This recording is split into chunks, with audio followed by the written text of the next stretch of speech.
Les saludo a su amigo León Montesinos y les doy la más cordial bienvenida a esta emisión del Diván de la Utopía. Hoy estamos transmitiendo desde la sede del Sindicato de Trabajadores del Infonavit, donde nos reciben el arquitecto Rafael Rivapalacio Pontones, uno de los dirigentes que se ha mantenido al frente de su organización por 45 años.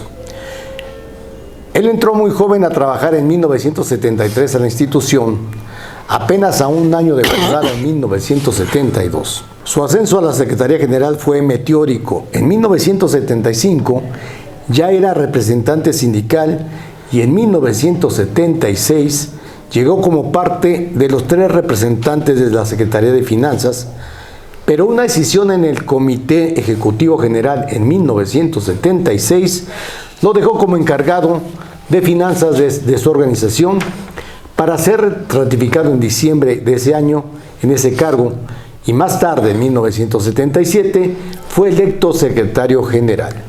Desde entonces, Rafael Rivapalacio ha visto desfilar a 15 directores generales del Infonavit hasta llegar al actual titular de la 4T, Carlos Martínez Velázquez. En octubre pasado, el líder anunció que va a empezar a emplazar y hoy nos está confirmando que efectivamente va a ser un emplazamiento a huelga, no precisamente en este momento para revisar el contrato colectivo, sino precisamente por violaciones del contrato y por violentar las condiciones de trabajo de sus agremiados. Arquitecto, antes que nada, agradezco que hoy nos reciban sus oficinas, estas oficinas espaciosas y muy confortables, para charlar en lo que está por venir en el 2023 para su organización y la lucha de los trabajadores. Gracias, John. Bienvenido aquí a la sede del Sindicato Nacional de Trabajadores del Infonavit. Saludo con mucho gusto a su nutrido teleauditorio. Le agradezco mucho el inicio de esta entrevista. Trae usted unos datos precisos, caray. Creo que los tiene más precisos que yo. Pero bueno, me da gusto poder hablarle del sindicato inicialmente llamado de Trabajadores del Infonavit y ahora es Sindicato Nacional de Trabajadores del Infonavit. Así es. Arquitecto, pues se viene el cincuentenario de su organización en un ambiente no precisamente terso. Hay violaciones de las que usted ya ha hablado en algunos medios y queremos saber cuál es la ruta a seguir para evitar que se sigan transgrediendo los derechos de sus compañeros.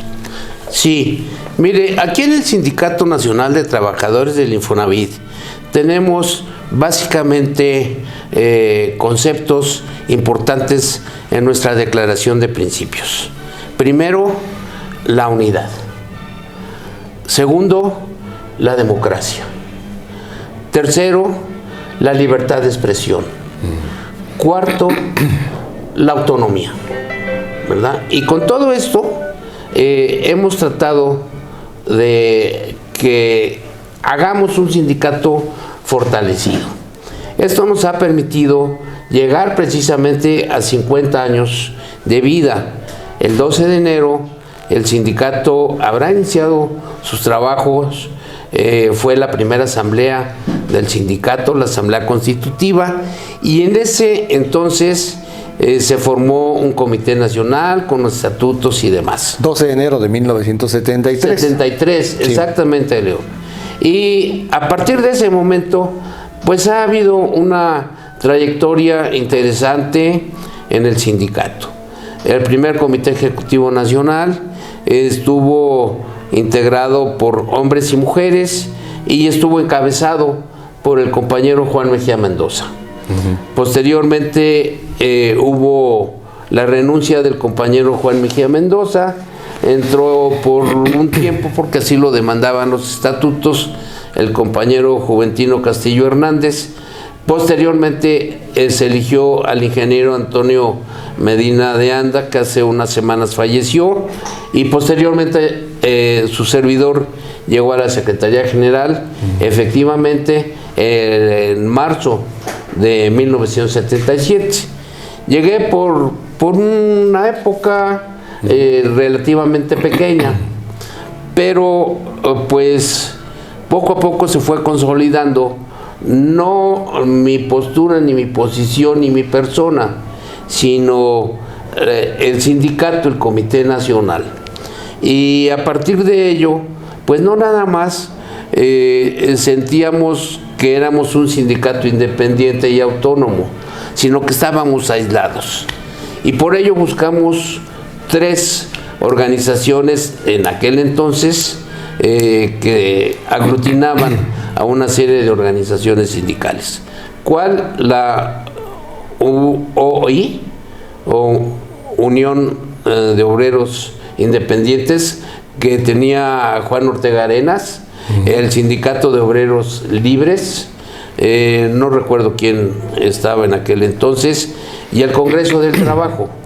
Se hicieron las asambleas respectivas a nivel nacional, viendo cuáles eran los estatutos, el programa de acción, las tácticas de lucha de cada una de estas 3 organizaciones, y finalmente se decidió agruparse en el Congreso del Trabajo.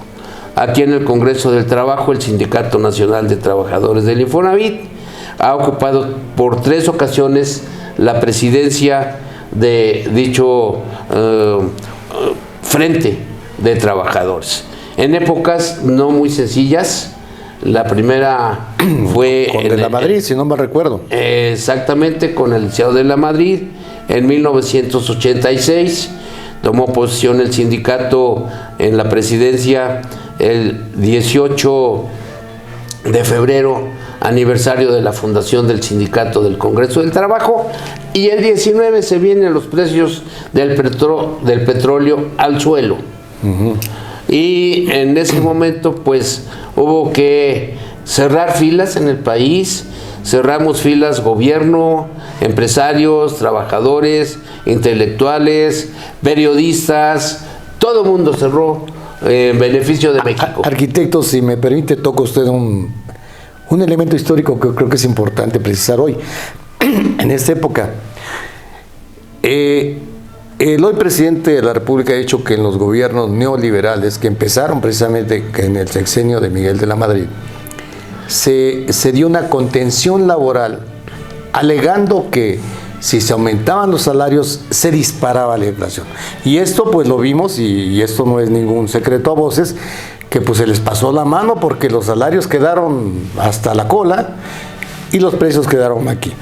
Usted vivió ese momento. En ese entonces, ¿ese era el criterio que privaba? ¿Era la necesidad de no aumentar los salarios? Explíqueme eso, explíqueselo al país. No, mire, con mucho gusto.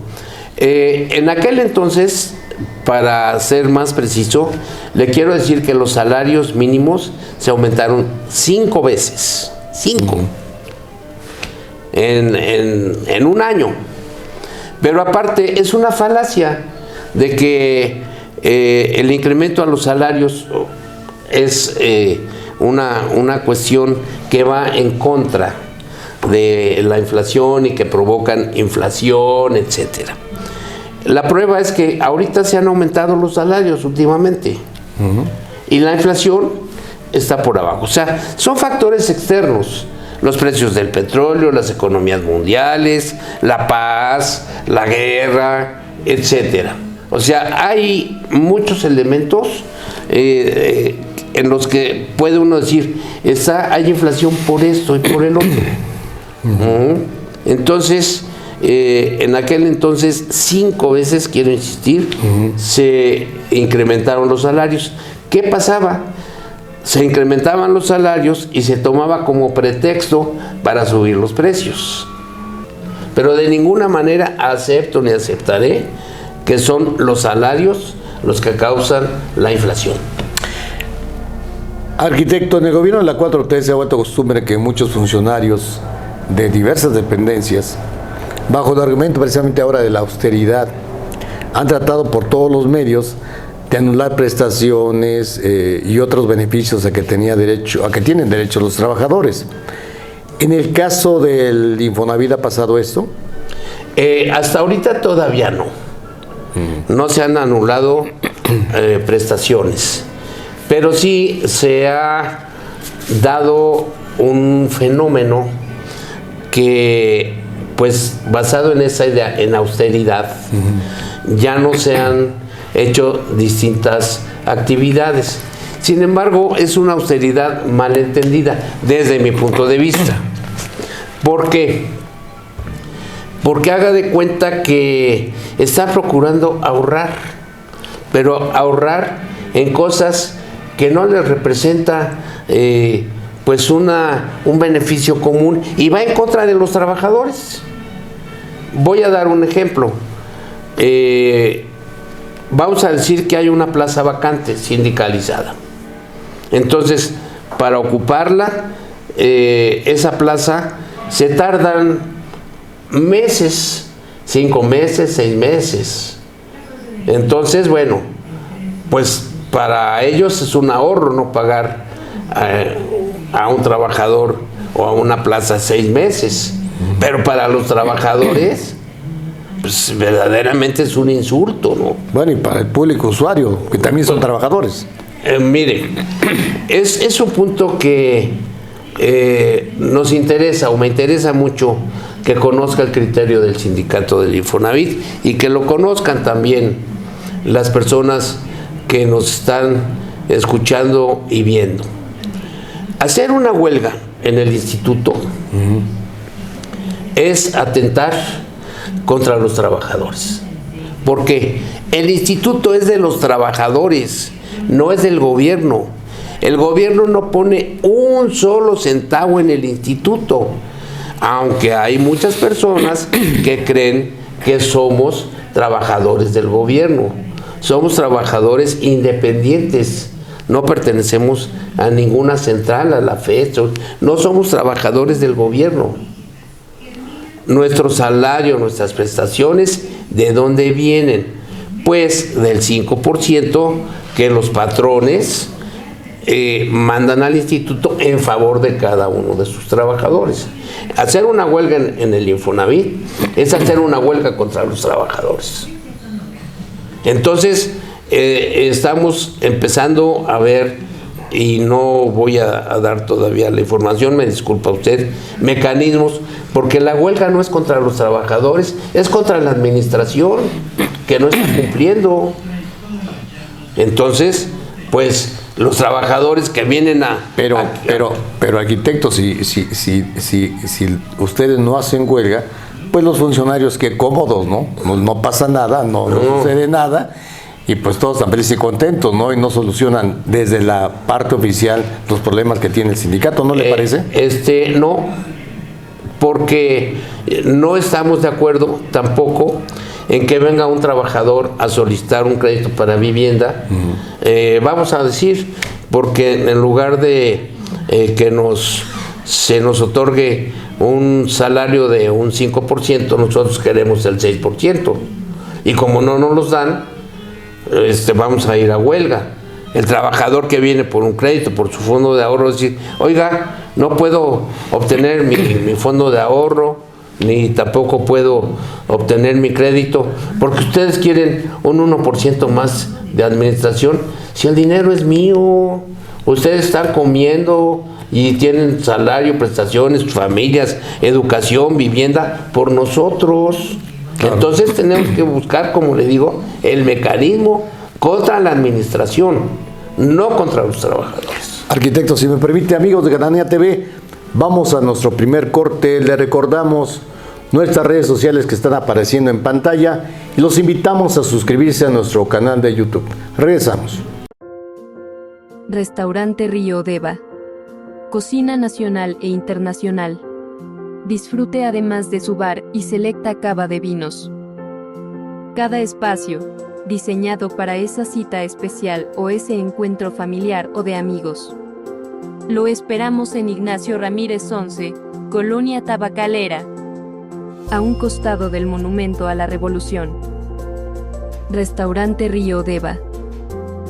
Ya estamos de regreso conversando con el arquitecto Rafael Rivapalacio Pontones, que encabeza una de las dirigencias más antiguas en el movimiento obrero del país y que a sus 79 años, un hombre vigoroso por cierto, sigue dando la pelea en defensa de los derechos de sus agremiados. Pues arquitecto, nos quedamos en el bloque pasado con esta huelga que pues no sería para afectar a los trabajadores, Entonces, ¿a quién afectaría esta huelga? Pues precisamente a los funcionarios.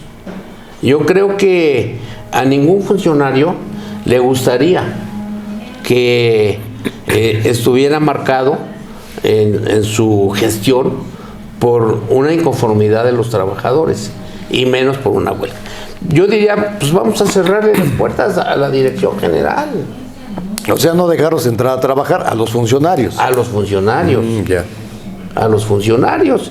Y puede haber otras alternativas que también pueden ser válidas. Por ejemplo, trabajar más tiempo.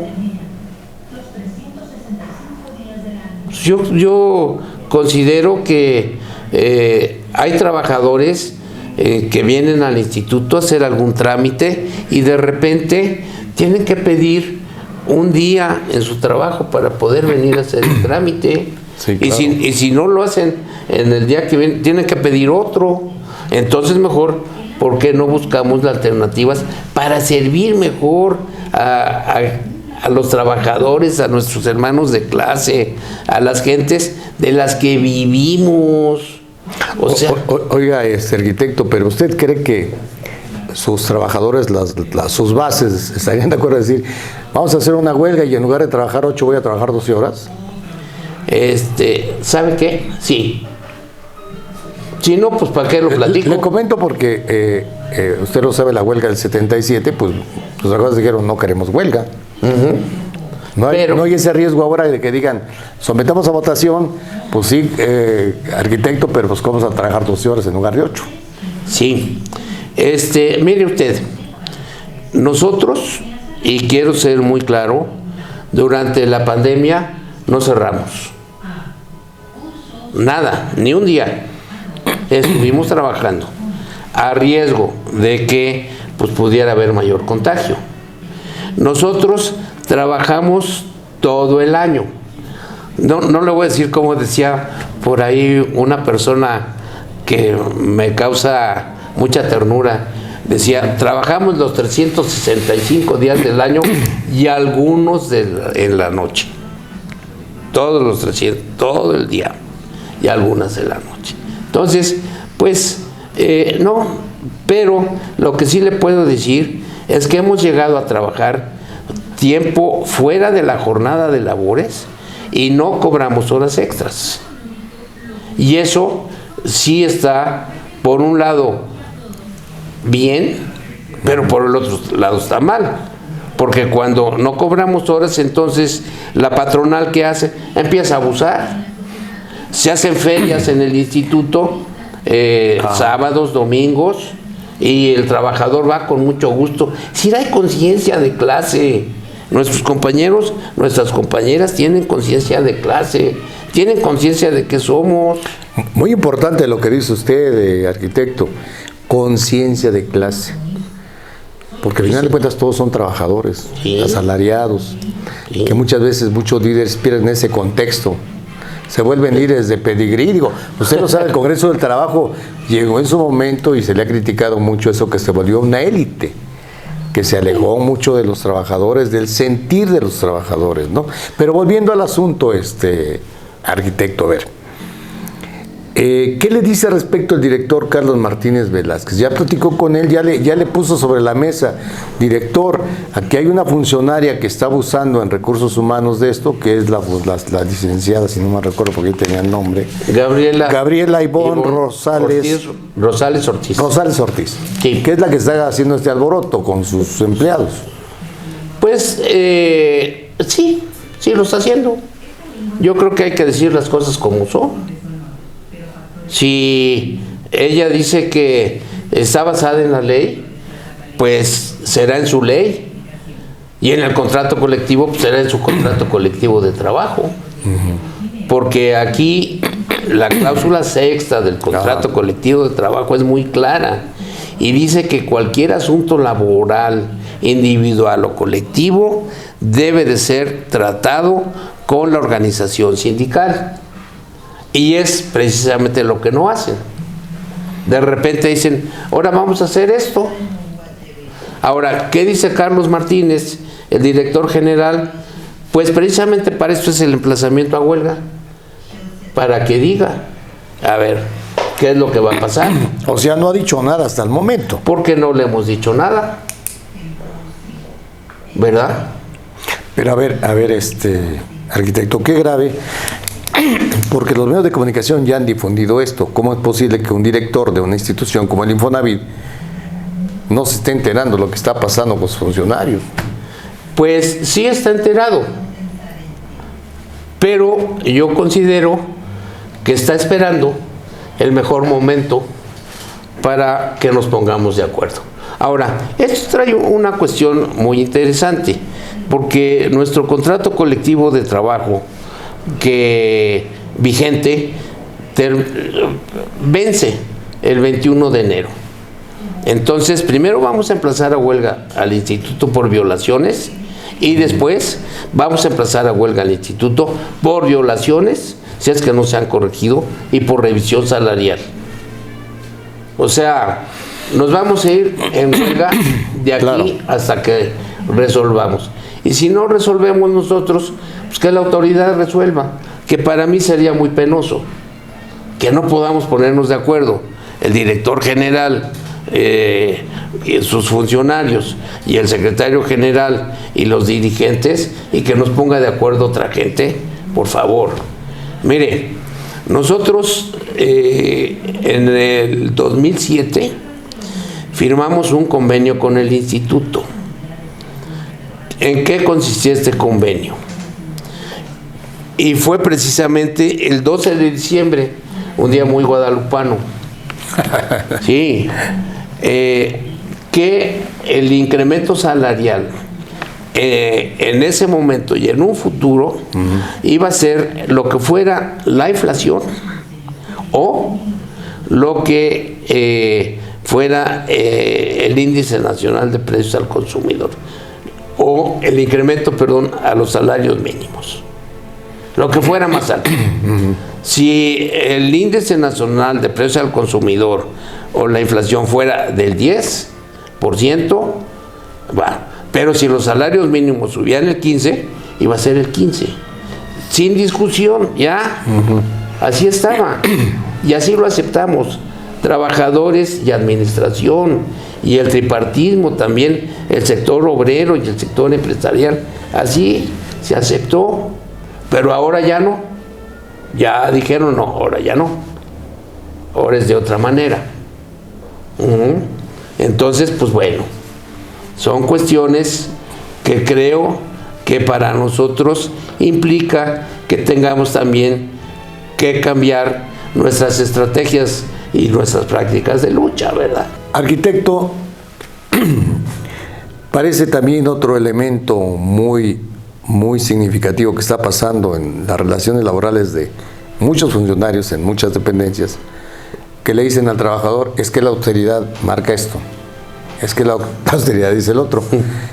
Pero como decía ese dicho ranchero, que se haga la voluntad en los bueyes de mi compadre, porque los altos funcionarios que están llegando, pues no se bajan los sueldos. Pues no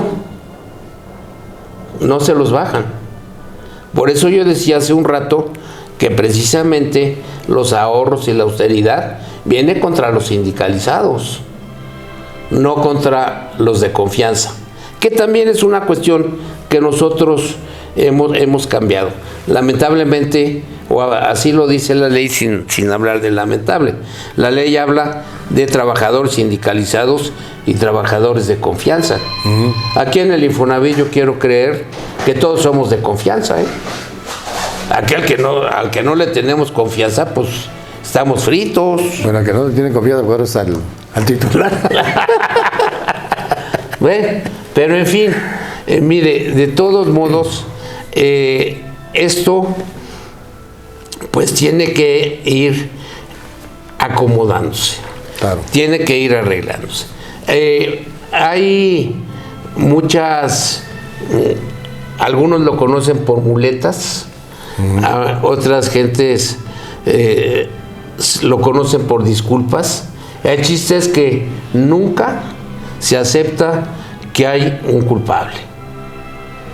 si se quería firmar un contrato lesivo para los trabajadores, un contrato individual, pusimos el grito en el cielo y nada más fue, es que nos equivocamos, pero no pasa nada. A una trabajadora estaba trabajando en Culiacán, nuestra compañera Guadalupe González Chavarría estaba trabajando y de repente llegó la jefa del jurídico de allá de la delegación y le dijo, salte porque tú ya no trabajas aquí. Y se armó ahí, fue la dirigencia de allá de Sinaloa y dijo, no lo puedes sacar, pues aquí ya no trabaja. ¿Pero qué le argumentó esta persona? ¿Cómo? Pues nada más que, bueno, sí le argumentó algo. Es que de allá de México, ahora ya habla México, ¿eh? Yo sabía que México, como decía el Papa, México sabe gritar, sabe reír, ¿verdad? Pero acá, ¿y quién de México te dijo? No, pues de relaciones laborales. ¿Y quién de relaciones laborales? O sea, no dicen. Yo recibo órdenes, es lo único que dicen. Pero... Se impugnó a esa trabajadora para que la quitaran y no ha pasado nada. Así. O sea, es una desvergüenza absoluta. No, es una desvergüenza, es un absurdo, porque es un despido injustificado a todas luces. Pero si me permite, arquitecto, vamos a nuestro segundo corte, a nuestro auditorio de Canana TV. Lo invitamos a ver esta cápsula informativa que va a ser de su interés. Regresamos. Policías municipales, estatales, federales, peritos y agentes del Ministerio Público podrán ser reinstalados en sus áreas laborales. La Comisión de Puntos Constitucionales de la Cámara de Diputados aprobó una reforma para que ante un despido injustificado puedan ser reinstalados en sus cargos, pues dicha comisión considera inaceptable que se les niegue la reincorporación a su cargo cuando existe un déficit nacional de policías e investigadores.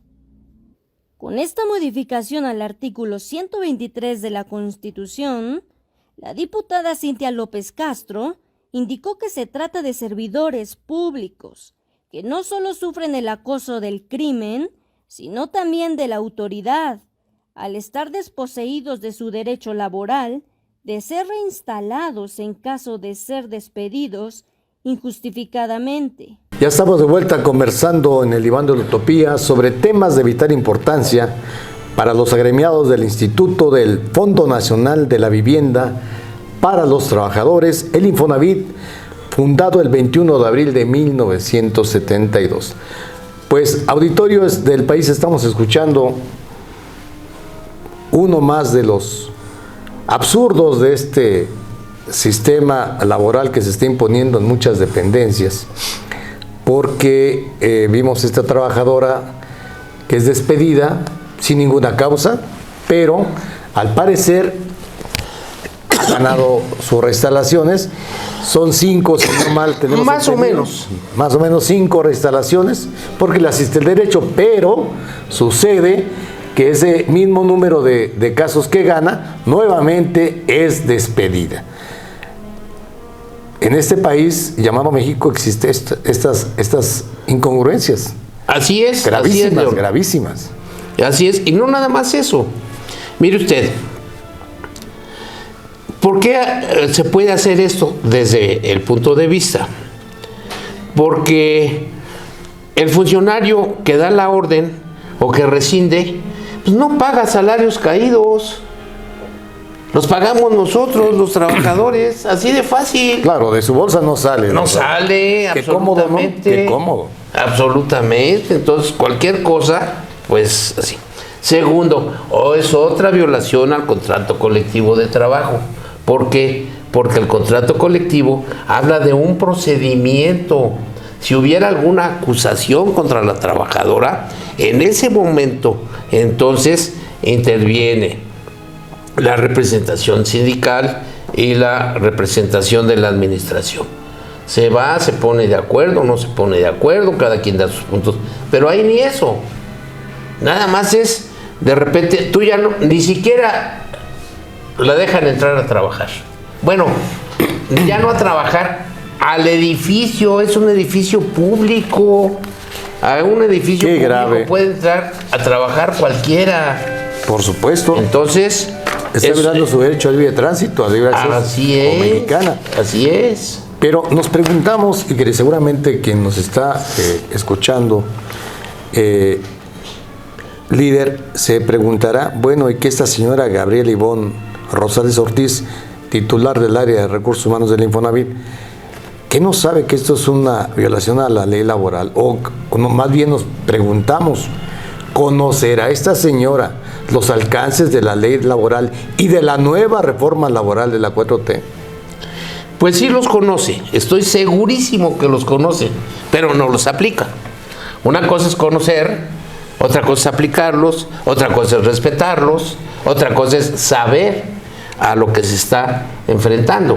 Porque tenemos entendido que hay otros 5 casos de despidos injustificados. Creo que 3 ya fueron reinstalados, pero 2 están pendientes. Así ¿Es correcto? Es correcto. Cuéntenos un poco de esto. Y no nada más esos. Acabamos de estar en la Junta Federal de Conciliación y Arbitraje, así anteriormente era en Acapulco, y ya tanto administración como sindicato nos pusimos de acuerdo para reinstalar a un compañero que llevaba 5 años rescindido y ya se va a reinstalar próximamente. Este no es un triunfo. Para mí es una vergüenza que lo hayan corrido. No es un triunfo la reinstalación. Es una vergüenza el que lo hayan corrido, pero bueno, pues así es el manejo. Y esto no fue en esta administración, pero cuando lo vuelven a correr en esta administración, entonces sí, cae ya dentro de esta administración. A ver, sácame una duda. A ver. Tengo entendido que una de las trabajadoras que está en esta situación de despido injustificado, parece que hay una rencilla o una venganza política o persecución política, porque creo que su papá es funcionario de su sindicato. Entonces ha habido roces con los funcionarios y estos dicen, en situación de esto me voy contra tu hija. Es miembro del Comité Ejecutivo Nacional, precisamente. ¿Quién es Es el licenciado Sergio Juárez González. Su hija, Isel Juárez, empezó la pandemia. Yo di una instrucción para que no se presentaran, no se presentaron, juntaron 4 faltas y eso fue motivo para la decisión. O sea, aquí tenemos que decir las cosas como son y decir qué es lo que pasó. Sin embargo, bueno, pues hubo en toda la República situaciones similares, o a lo mejor se pusieron un poco más listos y no acumularon la 4ª falta y a la 4ª regresaron a trabajar. Pero si me permite, sí. Bueno, dígame. Sí, a ver, creo que es importante precisar esto, si me lo permite, porque hubo un acuerdo presidencial, inclusive en el diario oficial se dijo que se tenía que hacer este motivo de alejamiento laboral para evitar precisamente contagios y muertes en muchas áreas del gobierno. No fue un capricho del trabajador, sino una orden del gobierno federal. ¿Me estaba usted diciendo, arquitecto, que los funcionarios del Infonavit se pasaron así, perdonando la palabra, por el arco del triunfo en la orden del gobierno federal? Pues para mí sí. Y no nada más eso, sino que indudablemente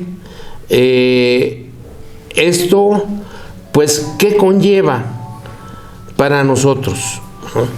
Que son madres de familia o padres de familia, claro, que tienen que vestir, educar, alimentar, etcétera, a sus hijos. Sin embargo, nosotros tenemos un fondo de resistencia y los mismos trabajadores sindicalizados del Infonavit han estado cooperando, no con su salario, pero sí hemos estado, y dije pero yo también, hemos estado cooperando para que puedan tener lo más elemental.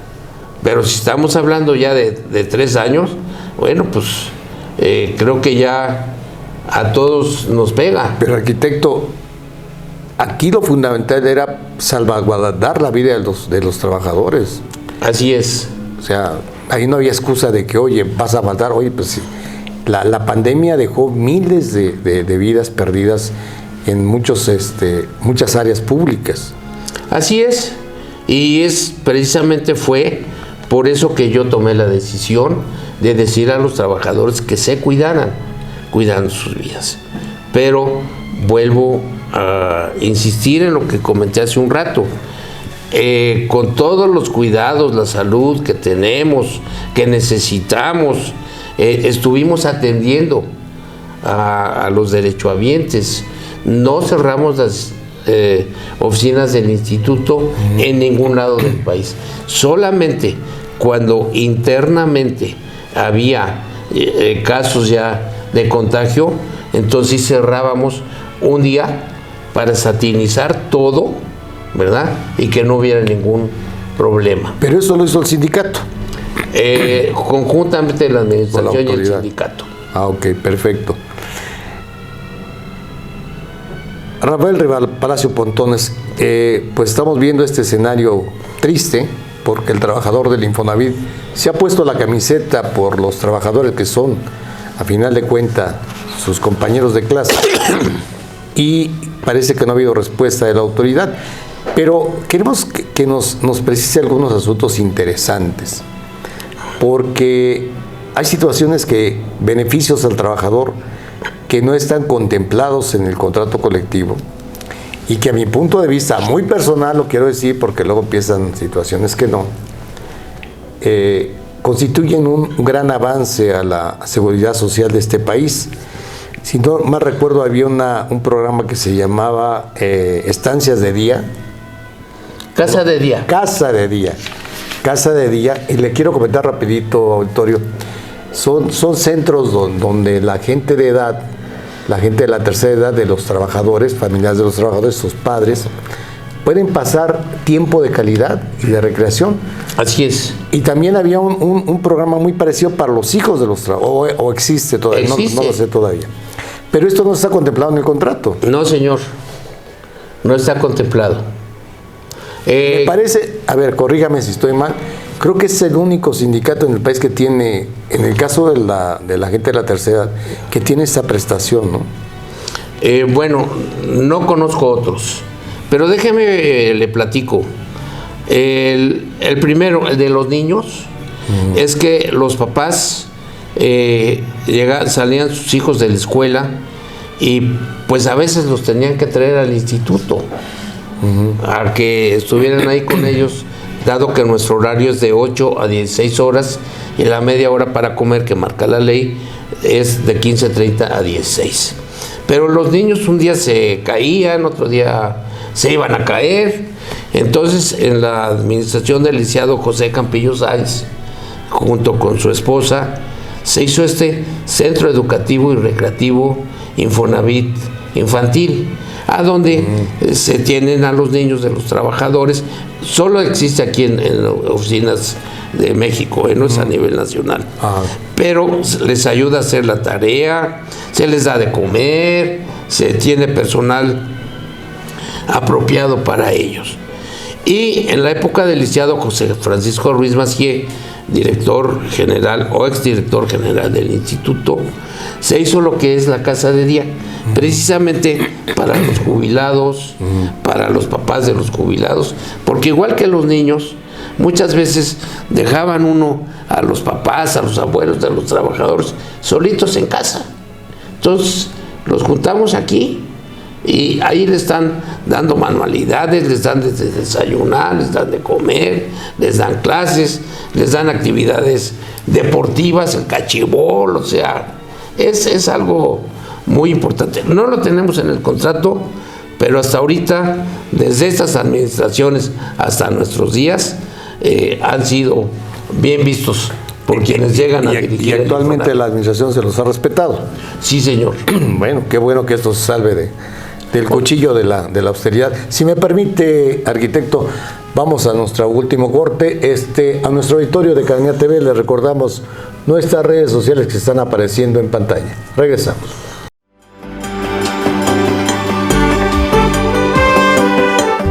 Por décadas, las demandas e injusticias de millones de mexicanos fueron acalladas por medios de comunicación al servicio de gobiernos neoliberales.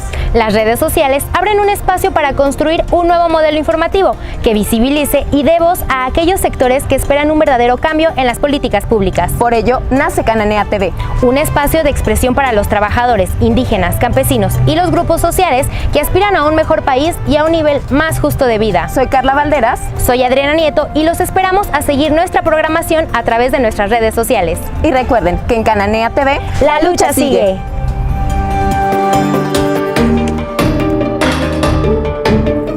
Ya estamos de regreso en el último segmento de nuestro programa de hoy, charlando sobre temas de especial trascendencia laboral en el Infonavit.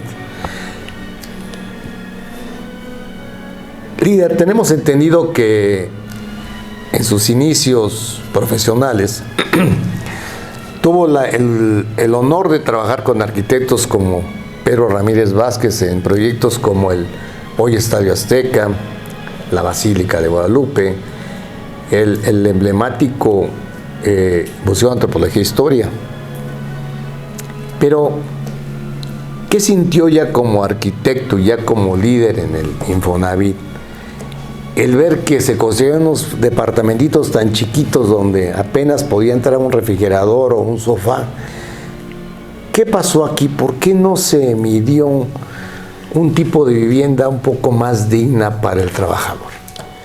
Bueno, mire, el Infonavit nace cuando, en 1972, aunque estaba contemplada en la Constitución dar vivienda a los trabajadores, estaba contemplado, pero no había el mecanismo. Y nace cuando no había nada, había que hacer todo. Entonces, proyectos, bueno,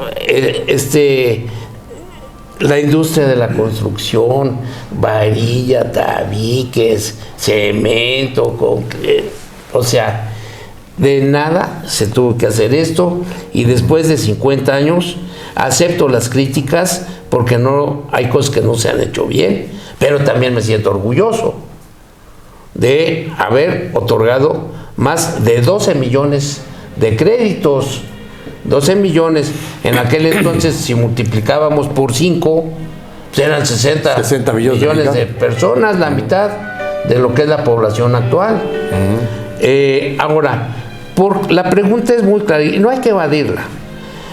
El reglamento de construcción en todos lados le marca un mínimo de metros cuadrados para poder convivir. Y esto es producto, o vivir, esto es producto no del que se le ocurrió estando en el gobierno, es producto de estudios internacionales. Si usted ve en algunos países que podríamos decir que están muy adelantados, a lo mejor hay viviendas que no llegan a 30 metros cuadrados. ¿Por qué? Pues porque tienen la cama que la sacan de la pared y en la noche la bajan y luego la suben. Pero nosotros estamos acostumbrados, y valga la redundancia, a superar, a tener una mejor calidad de vida. Pero nosotros teníamos el cuarto redondo que es pues en el que era la sala, el comedor, la recámara, y ahí vivían todos, la familia alrededor. El sector de los trabajadores pugnó mucho tiempo porque no hubiera viviendas de una recámara, sino de 3 recámaras. Pero hay una evolución. Ahorita si les dice, usted, te voy a dar una vivienda de 3 recámaras a los jóvenes, si yo para qué quiero 3, yo nada más quiero una, ya ni se casan, ya no quieren tener hijos. Entonces es el relevo generacional, que entre paréntesis también lo estamos pensando aquí en el sindicato del Infonavit. No crea que yo soy un líder eterno o sempiterno, como se dice. No, estamos buscando el relevo generacional y viendo qué es lo que quieren los trabajadores de ahora. Entonces, claro, muchos son jóvenes ya, exactamente. En el instituto sí. En el instituto sí. el promedio de edad es de 38 años. O sea que el relevo generacional que Ya viene próximo. viene próximo está en ese rango de edad. Por ahí debe de andar. Sin embargo, también creo que debe de haber una transición. O sea, de casi 80 años, pues que debe de pasar como a 60 y luego a 40 y luego a 20. Si es que así se puede hacer. Si no, pues vámonos a 20 de una vez. Pero tiene que aprovecharse la experiencia. Porque no es lo mismo tener una experiencia de años a no tener experiencia de nada, laboralmente hablando. A ver, líder, le voy a hacer una pregunta que se hacen muchos jóvenes y que nos la hacen muy seguido en Cadena TV. Es que esos líderes están eternizados y llevan décadas y décadas y ni quien los mueva. Mi pregunta es, debe de haber una llave mágica, una fórmula, un secreto para que alguien se mantenga tantos años en un liderazgo, pero sobre todo que tenga el apoyo de sus bases. ¿Usted cómo le ha hecho? ¿Cuál es su secreto? Yo creo que no es ningún secreto, ¿eh? Y lo voy a decir, si fuera secreto no se lo digo. Porque el que dice su secreto pierde su libertad. Sentirse trabajador. Así de fácil. Oye, el secretario general está acá en la nube, no. Yo voy, convivo con la gente, los saludo. Antes les hablaba por su nombre, a cada uno. Procuro, si me buscan, que me encuentren. Voy y lo invito el día que guste aquí a las oficinas de Barranca del Muerto para que me saluden, y lo puedo invitar para que vea cómo me saluden, pues, cómo me saludan. Lo puedo invitar a Pachuca, lo puedo invitar a Mexicali, lo puedo invitar a Cancún, bueno, ahí no, a Chetumal. A Cancún me voy a decir, vamos ahorita de una vez. A España. Pero sí, pero es que hay que mantenerse en contacto con la gente. No hay que perder el piso, no hay que subirse al ladrillito. Se marea, eso marea. Entonces hay que sentirse trabajador y hay que ponerse en los zapatos de la otra persona.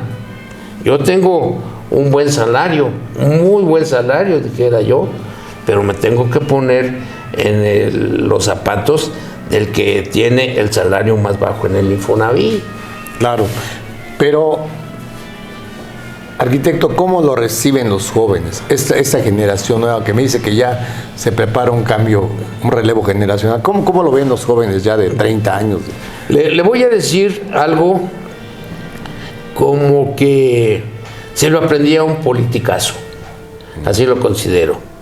Yo creo que hay 3 grupos.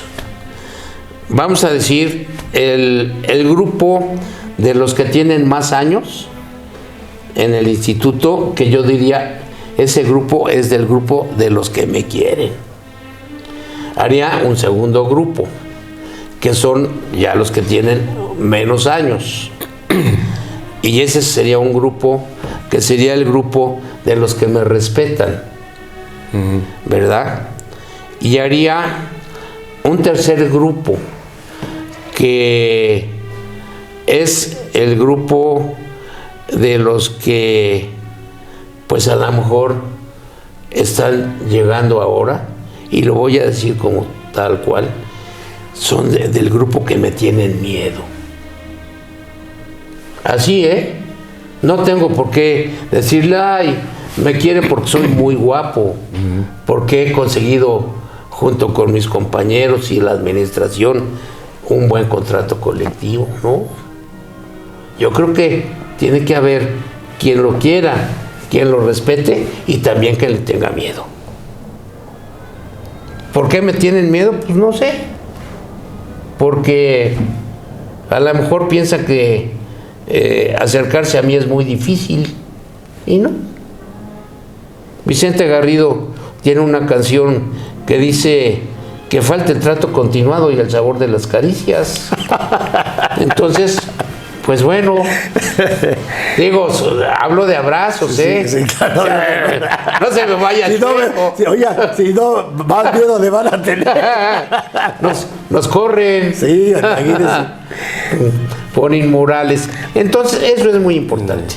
Es muy importante y que cada quien tenga la libertad de decir las cosas que siente. Mire, tenemos un grupo que le hemos llamado delfines. ¿Por qué delfines? Porque son hijos o hijas de algún trabajador jubilado o algún trabajador en activo. Entonces, un delfín era cuando los reyes, el delfín. Sí, claro. Y además son unos Mi animalitos. posible sucesor, pues. Sí. Y ahorita en provincia tenemos 3 secretarios generales que son delfines, porque los han elegido, no por imposición. Es el relevo generacional que... Ese es el relevo generacional. Yo me acuerdo de uno de Baja California Sur, Carlos se llama, por cierto. Tengo una foto de él a donde iba a los desfiles del 1 de mayo cuando tenía 7 años. Lo llevaba su mamá a los desfiles del 1 de mayo. Iba, padrísimo. Ahora es el secretario general. Tenemos otro en Chiapas, que por cierto el sábado tenemos elecciones allá, en Chiapas. Y va a ser otro delfín el candidato. Ya actualmente es el secretario general. Y obviamente, si después de 45 años digo que no hay reelección, pues va a decir, pues qué periodo tan largo tiene usted, arquitecto. Pero además, y lo hemos dicho aquí en nuestros micrófonos, la reforma laboral y la ley federal del trabajo no prohíben la reelección, es que siguen dándole vuelta a la manivela y eso no está prohibido. Los que deciden finalmente son los trabajadores. Así es. Arquitecto, ya porque ya nos están dando la indicación de que el tiempo se nos está terminando, ¿cuál cree que sea su mayor satisfacción como líder tras 45 años al frente de su sindicato? ¿Y qué es lo que aún no ha podido lograr? Muy bien. Mi mayor satisfacción es haber servido a la clase trabajadora. Bien o mal, haberla servido. Y antepongo mi mayor satisfacción a el haber podido formar a mi familia. Haber tenido una esposa lindísima, falleció ya, tengo 5 hijos lindísimos también, algunos casados, otros solteros, pero tengo nietos, o sea, es una gran cuestión. Y la otra, pues repito, mis compañeros del Comité Nacional, de la dirigencia, los de base, y que me vean como soy, auténtico. Hasta ahorita, afortunadamente, y espero que nunca lo necesite, no necesito que alguien me lleve, que me esté cuidando las espaldas, etcétera. Rafael Riva Palacio Pontones, por último, también ya para salir de aquí del asunto de esta entrevista tan interesante, ¿qué mensaje desea enviar a todos los trabajadores del Infonavit y a las autoridades en vísperas de este probable estallamiento de huelga? Sí. Mire, el mensaje para mí es muy sencillo. Es que si lo hacemos juntos, lo hacemos mejor. Nuestros compañeros jubilados tienen un lema que se me hace genial. Dice, juntos somos más. Juntos hacemos más. Tenemos que buscar un Infonavit diferente. Después de 50 años, un Infonavit nuevo. ¿Pero qué llamado le hacen las autoridades para evitar esta huelga? Indudablemente que respeten el contrato colectivo de trabajo, que tengan calidad humana. Eso es lo que hace falta. Que se olviden mucho de que la ley dice que si tú te sales, te corro. A ver, que averigüen por qué se salió. Claro. Yo me puedo salir ahorita porque tuve una emergencia, ¿verdad? Y si por eso me van a acusar de abandono del trabajo, no. Calidad humana. Aquí tuvimos y hemos tenido varias personas en recursos humanos que cuando había que darles las gracias por que ya no iban a trabajar en el instituto porque era personal no sindicalizado o personal de confianza, salían felices. Pero ahora les dan una patada en el trasero. Si tú ya te vas de aquí, ya ni tu cheque te voy a dar. Falta calidad humana. El trato continuado y el sabor de las caricias. La política de Vicente Garrido. Así es. Quería hacer un comentario antes de... Viene, León. Antes ya de cerrar esta emisión. En un evento que hizo en el Alcázar del Castillo del Chapultepec, Carlos Humberto Aceves del Olmo, dijo que los dirigentes de la CTM ya era tradición que solo salían con los pies por delante. Ah, sí. ¿Cuántos quisieron salir por los pies por delante? Ahora sí que hasta que la muerte los separe del sindicato. Mire, yo voy a hablar de la última etapa en CTM. Don Fidel dejó de ser secretario general hasta que se murió. Don Fidel Velázquez Sánchez. Continuó el compañero Leonardo Rodríguez Alcaine. Igual. Hasta que se murió. Continuó el compañero Joaquín Gamboa Pascoe, hasta que se murió. Y ahorita está Carlos Aceves. La CTM dirá cuándo. Y si me permite, voy a dar un hecho curioso. A lo mejor ya no sale en la televisión. Pero aquí en el Infonavit, el primer director sectorial de los trabajadores fue don Justino Sánchez Madariaga. El periodo que deben de durar es de 6 años, así dice el estatuto del Infonavit. Él duró 12. ¿Por qué duró 12? Porque se murió. Le siguió don Blas Chumacero Sánchez. ¿Sabe cuántos duró? 12. ¿Y sabe por qué se fue? Porque se murió. Sí. Le siguió